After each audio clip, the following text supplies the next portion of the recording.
พี่น้องมากินข้าวนำกันช่วงนี้กินข้าวบ่แซ่บเลยหลายมื้อแล้วก็บ่กินว่าเส้นซะกินข้าวมื้อละคะนึ่งข้าวเหนียวกินกับส้มไก่ส้มเนื้อไก่ที่ว่าข้อยเฮ็ดนั่นแหละแซ่บขนาดเลยเดือนกว่าน่าจะกินได้แล้วละมั้ง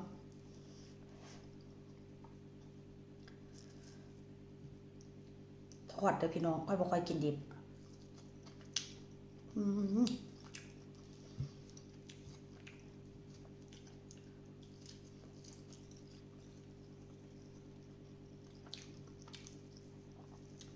แซ่บขนาดเลย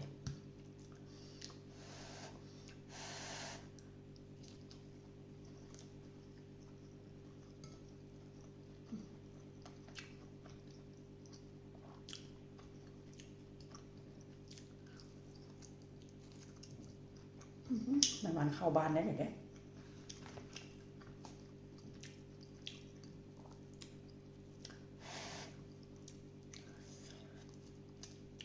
เปรี้ยวแซ่บขนาด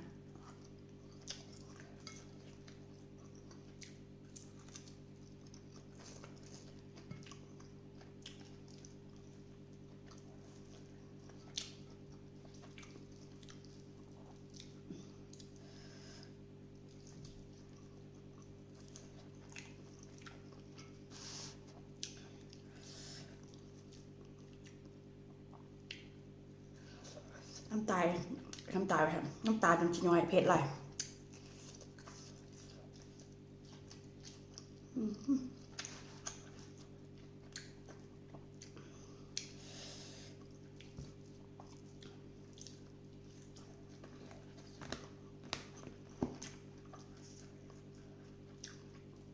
รอบนี้พอดีแซ่บ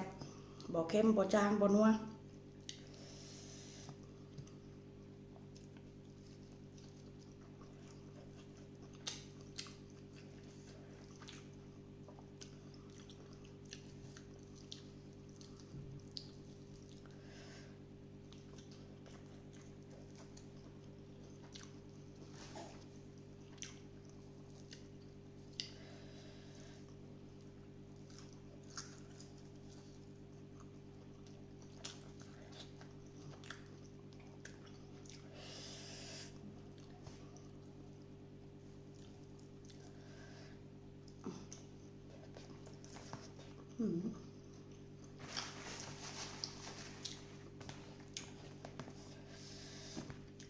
น้ำหนักก็ลง